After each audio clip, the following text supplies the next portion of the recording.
በጣም ግልጽ በሆነ መንገድ ልንገራችሁ። አብዛኛውን እድል በህይወታችሁ ላይ የምታባክኑት በእነዚህ ምክንያቶች ነው። አብዛኛው ወጣት ከ90% በላይ የሚሆኑ እድሎች በህይወት ላይ የሚመጡለትን እድል የሚያባክነው በእነዚህ መሰረታዊ የሆኑ ምክንያቶች ነው። ስለዚህ እነዚህን ነገሮች በማማረር ሌላ ሰዎችን እየጠበቃችሁ ቁጭ ብላችሁ ለህልማችሁ ለመሳካት ሌሎች ሰዎች የሆነ ነገር ያደርጉልኛል ብላችሁ እየጠበቃችሁ ከሆነ በእርግጠኝነት ጊዜ እያባከናችሁ ነው።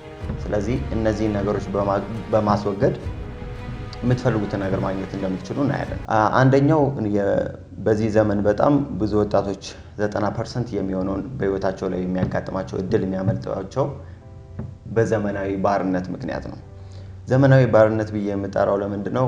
ማህበራዊ ሚዲያውን ወይ ደግሞ እውነተኛ ስኬት የሆነውንና ቁሳዊ የሆነውን ነገር አደባልቆ አንድ ላይ የሚቀርብበት መንገድ ቢኖር ያሁኑ ወጣት አይምሮ የሚያዝበት ዘመናዊ መንገድ የሆነው ማህበራዊ ሚዲያ ነው። በማህበራዊ ሚዲያ ላይ የሚለቀቁት እያንዳንዱ ነገር ሁሉም ነገር እውነታ ነው ማለት አንችልም። ሁሉም ነገር ደግሞ አይጠቅምም ማለት አንችልም። ልክ እንደዛው ሁሉ ብዙ ወጣት የሚሸወደው የሚያየው ነገር ሁሉ በዛ ላይ ትክክል እንደሆነ የሚያያቸው ነገሮች ከጀርባ የተሰሩትን ከጀርባ የሆኑትን ድካሞችን ስኬታማ የሆኑትን ሰዎች ቢሆኑ ከኋላ የደከሙትን ነገር ሳይሆን የመጨረሻ ግባቱን ስለሚያይ አንድ ሰው ተስፋ ይቆርጣል በራሱ። ምክንያቱም እነዛን ፕሮሰሶች አልፎ እንደመጣ ስለማያውቅ ነው። ለዚህ ነው ዘመናዊ ባርነት ብዬ የምጠራው። ማህበራዊ ሚዲያ ላይ እያንዳንዱ ሲለቀቅ ከኋላ የተሰሩ ብዙ ምክንያቶች አሉ።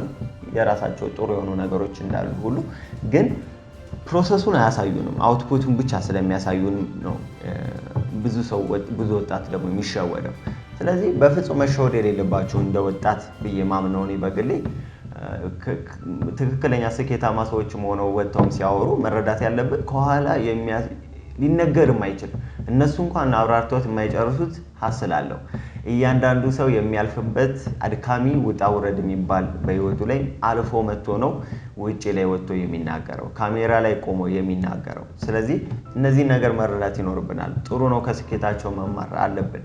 ጥሩ ነው ከነዛ ሰዎች መማር አለብን። ግን ከኋላ ያለውን ሀስል ከኋላ ያለውን ጽናት እነሱ መጥተው ያለፉበት ውጣ ውረድ ግን መረሳት የለበትም። ስለዚህ የምታዩትን ልብስ የምታዩትን መኪናና ቤት አይደለም ማየት ያለባችሁ። ምን አይነት ሳክሪፋይ ከፍሎ ነው እዛ ጋር የደረሰው፣ ምን አይነት ዋጋ ከፍሎ ነው የመጣው ብላችሁ መረዳትና ማጥናት አለባችሁ። ሌላኛው አቋራጭ መንገድ መፈለግ ነው።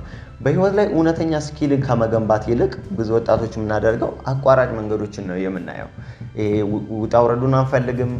የሚያጋጥሙንን ፌስ ማድረግ ያሉብን እያንዳንዱ ስቴጅ ስተን ግን አቋራጭ መንገድ ነው የሚፈለገው።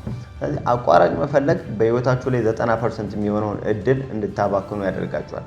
እያንዳንዱ ነገር የሚከሰተው በእያንዳንዱ መንገድ ውስጥ ፕሮሰሱን በማለፍ ስለሆነ በእነዚህ ምክንያቶች ነው አብዛኛው ሰው እድሎችን የሚያመልጠው፣ እድሎችን እንዲያመልጡት የሚሆነው። ሁለተኛው አቅጣጫ ማጣት ነው። ይሄ ሁልጊዜም የምናነሳው ሁልጊዜም ደግሞ እኛን ከባለፈው ስህተታችን ባለፈው ከመታን ነገር ውስጥ እያነሳ የምናወራው ለረጅም ዓመታትም ለ7 ዓመት እኔ በጣም በማስታውሰው መንገድ ለ7 ዓመት ያክል ምንም አይነት ወዴት እንደሚሄድ በማላውቅበት ምንም አይነት ዲዛይር የሚባለው ነገር በህይወቴ ላይ ሳይኖር በሌላ ነገር ላይ በጣም ጥሩ ነበርኩኝ። ነገር ግን ወዴት እንደሚሄድ በማላውቅበት ምን ማድረግ እንዳለብኝ ትክክለኛውን ነገር ባለማወቄ ምክንያት ያሳለፍኩት 7 ዓመት አለ። አብዛኛው ወጣት በዚህ አይነት መንገድ ውስጥ ያልፋል።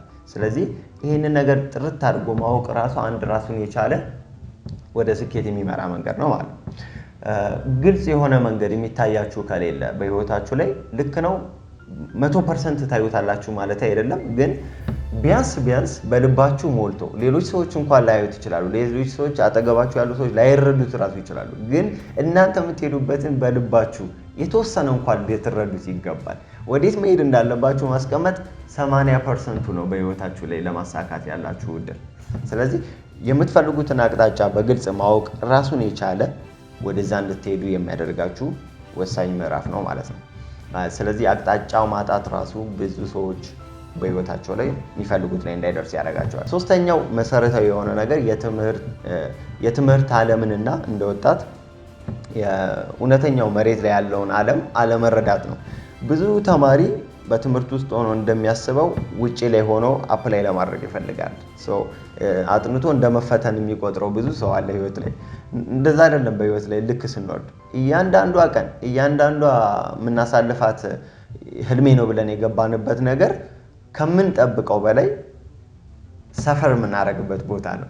ጽናት ይፈልጋል፣ ተግባቦት ይፈልጋል፣ ዲሲፕሊን ይፈልጋል። እነዚህን ነገሮች እያደረጋችሁ ነው በህይወት ላይ የምትፈልጉት ላይ የምትደርሱት እንጂ ትምህርት ቤት እንዳለው ሲስተም ትገባላችሁ፣ ትማራላችሁ፣ ታጠናላችሁ፣ ትፈተኑና ታልፋላችሁ የሚል አይነት ህይወት የለም። ምድር ላይ ስትወርዱ ያለውን እውነተኛ ከትምህርት ቤት ወጣችሁ ያለው ምድር መረዳት እጅግ በጣም ወሳኝ ነገር ነው። ትምህርት ቤቶች አንድ እንዲወቀሱ የሚያደርጋቸውና ሲስተሙ ራሱ እንዲወቀስ ያደረገው ይሄ ነው። ከእውነተኛው ዓለም ጋር የማይገናኝ ወይም ደግሞ ቢያንስ ምንድነው ትንሽዬ ፍንጭ እንኳን የማይሰጥ መሆኑ ትምህርቱን እንዲነቀፍ ያደርገዋል። ስለዚህ የትምህርት ዓለም ተረዱ። ምድር ላይ ያለውን ደግሞ ስትወጡ ደግሞ ያለውን ህይወት ለመረዳት ከሰዎች መጠየቅ፣ ማንበብ፣ ማጥናት ከዛ በኋላ በተቻላችሁ መጠን የተማራችሁትን በህይወታችሁ ላይ እያንዳንዷን ቀን መተግበር ጀምሩ።